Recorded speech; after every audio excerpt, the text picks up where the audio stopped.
Ça, c'est la façon dont plusieurs livrent les fichiers aux clients. Ils vont prendre une image, ils vont envoyer ça directement au client sur WhatsApp. C'est l'une des mauvaises, je te répète, l'une des mauvaises méthodes lorsque tu travailles. Si tu veux devenir un professionnel, il va falloir appliquer la bonne démarche. Et avoir la bonne démarche, c'est de vraiment respecter le canevas. Il ne s'agit pas tout simplement, quand on est designer, de pouvoir faire une belle identité visuelle et de livrer ça au client. Non, c'est de ta responsabilité à toi de pouvoir aussi présenter de la bonne façon l'identité visuelle du client. Beaucoup vont penser qu'il s'agit tout simplement de prendre le logo, ajouter les mock-ups et livrer au client. Non, la charte graphique ou bien le manuel d'identité visuelle, c'est un document qui est plus important. Il y a même certains clients qui ne savent pas l'utilité. D'autres se disent qu'il suffit juste d'avoir une charte graphique pour être professionnel et ils vont contacter des designers, ils vont acheter la charte graphique et au final, ils vont pas faire un bon usage parce que voilà, ils savent pas vraiment à quoi ça sert. Et il y a certains designers aussi qui pensent que la charte graphique, c'est tout simplement un document où on va mettre le logo, on va mettre les mock-ups. Non, c'est loin de tout ça. La charte graphique, c'est un document qui regroupe les éléments visuels d'une entreprise. Ces éléments graphiques, c'est le logo, la typographie, les couleurs, la typographie d'accompagnement, l'univers graphique et le brand mock-up. Dans cette vidéo, je vais partager avec toi comment généralement je présente l'identité visuelle à mes différents clients. Bien sûr, c'est un modèle de template défini. C'est pas un truc standard que je vais tout le temps l'utiliser. Je vais présenter cela de plusieurs manières avec mes compétences graphiques tout naturellement. Mais de ton côté, essaye juste de voir un peu quels sont les éléments que j'essaye de mettre dans la charte graphique et comment je m'y prends pour élaborer la marque et présenter cela au client.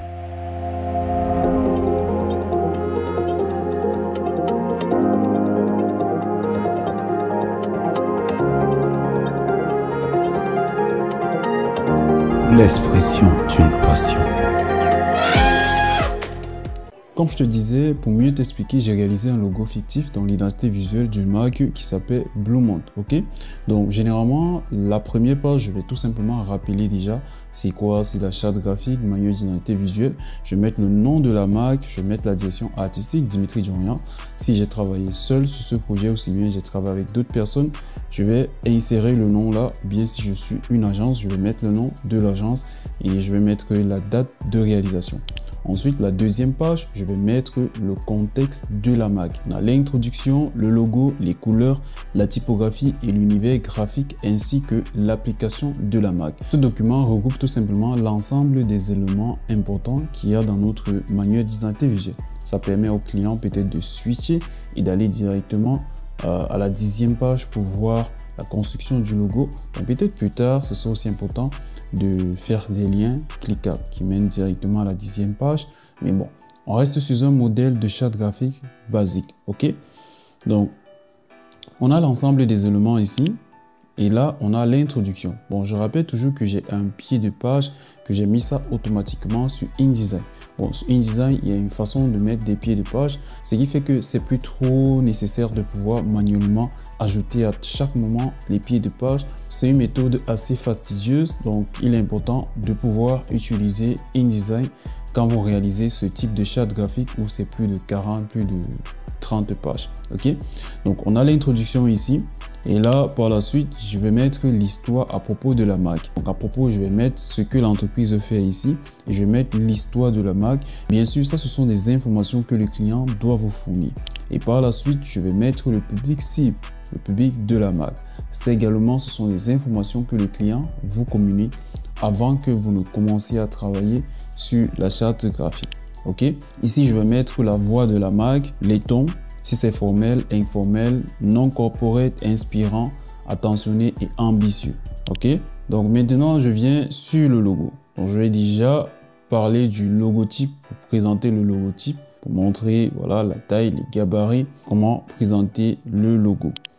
Et là je vais expliquer toujours dans le logotype comment est-ce que j'ai conçu mon logo. Ici on peut voir que j'ai utilisé la montagne, les vagues, les tuyaux pour tout former la lettre B. Ça permet vraiment au client de comprendre que vous avez pris le temps pour travailler sur son identité visuelle, que vous avez pris vraiment le temps de comprendre la vision de son entreprise et de proposer quelque chose qui va cadrer avec. C'est tout simplement ça. Il ne s'agit pas de faire la magie, non. C'est de proposer quelque chose qui cadre avec les valeurs du client. Ici, je vais justifier le choix de mes éléments et je vais rappeler comment j'ai construit le logo. Donc, dans la partie construction du logotype, je montre un peu comment est-ce que j'ai pu réaliser le logo.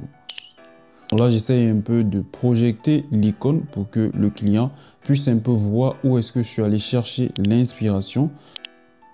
Et là, je vais venir maintenant sur les interdits. C'est important de rappeler ce qu'il ne faut pas faire avec le logo, la taille, comment il ne faut pas rajouter des éléments autour du logo, tout ça.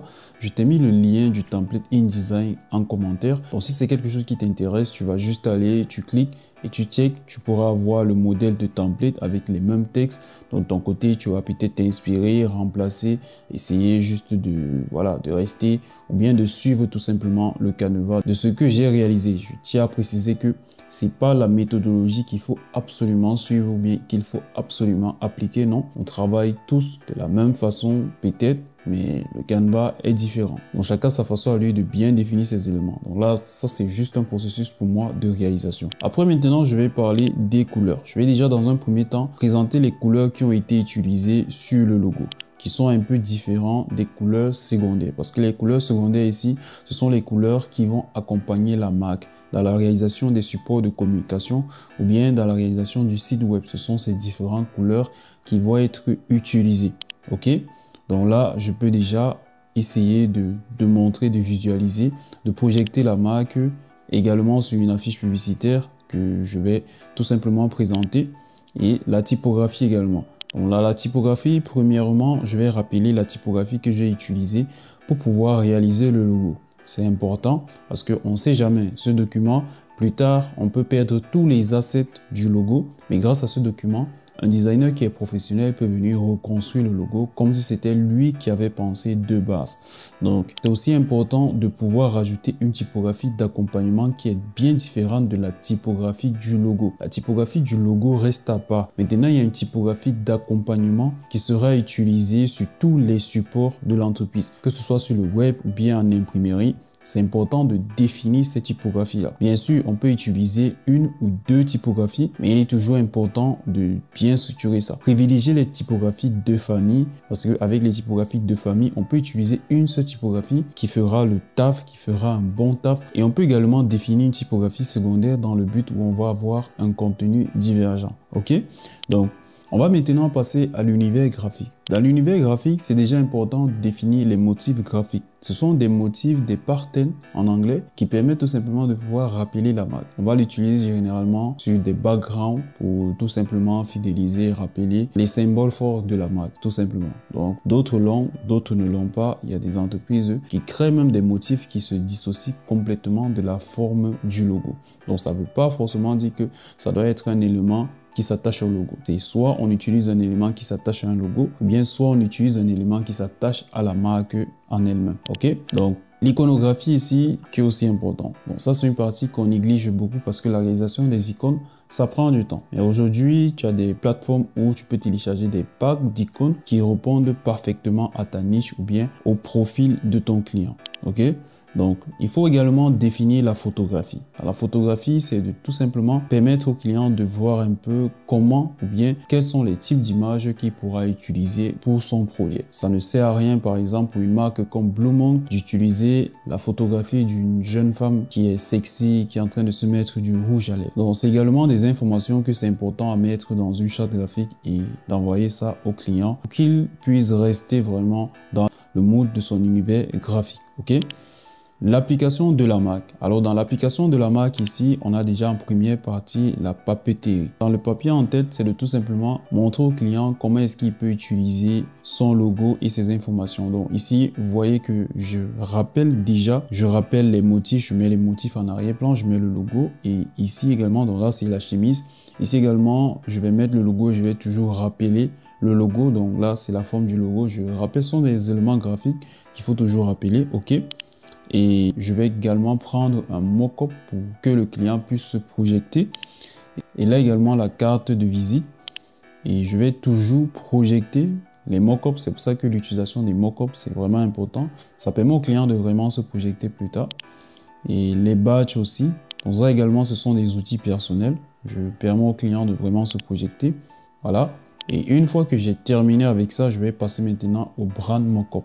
Le brand mockup, c'est tout simplement d'utiliser des mockups vraiment réalistes. Il ne suffit pas d'utiliser des tasses, des t-shirts. Je pense que c'est un peu old school. On a déjà trop vu ça. Il faut utiliser des mockups premium. Je t'ai déjà fait une vidéo là, je te mets ça là, où je te partage les meilleurs sites web pour avoir les mockups. Donc je te mets là, tu vas juste checker la vidéo. Donc moi, je vais utiliser les mockups premium pour projeter ma marque, pour que le client puisse vraiment sentir ce côté premium, une marque de luxe. Et même s'il n'a pas les moyens de pouvoir se permettre ce genre de campagne publicitaire, mais c'est aussi important de faire rêver le client. C'est une façon de le motiver, de le pousser à réaliser ses lettres. Parfois, utiliser des mock-ups premium, voilà, ça va donner de l'engouement, du pep au client. Et voilà, je vais toujours utiliser des mock-ups premium. Vous voyez qu'ici, j'ai même pas utilisé une tasse ou bien un t-shirt. J'ai utilisé des éléments qu'on ne voit pas un peu de partout. Et la dernière partie, je vais rester sur le contact. Je vais partager les contacts de l'entreprise et je vais utiliser un dernier mock-up pour appeler toujours la marque. Et voilà comment généralement je partage la charte graphique ou bien je présente l'univers graphique d'une marque au client. De ton côté, essaye juste de suivre le Canva et si jamais tu as besoin de ce fichier, je te laisse juste le lien en commentaire. Tu vas cliquer et si ça te plaît, tu vas remplir les conditions pour l'avoir tout simplement. C'est ce que je voulais partager avec toi aujourd'hui. Si tu as appris quelque chose, lâche-moi un gros pouce bleu, commente, abonne-toi si ce n'est pas encore le cas. Sur ce, porte-toi bien, reste créatif et on se dit à très bientôt pour une nouvelle vidéo. Bye!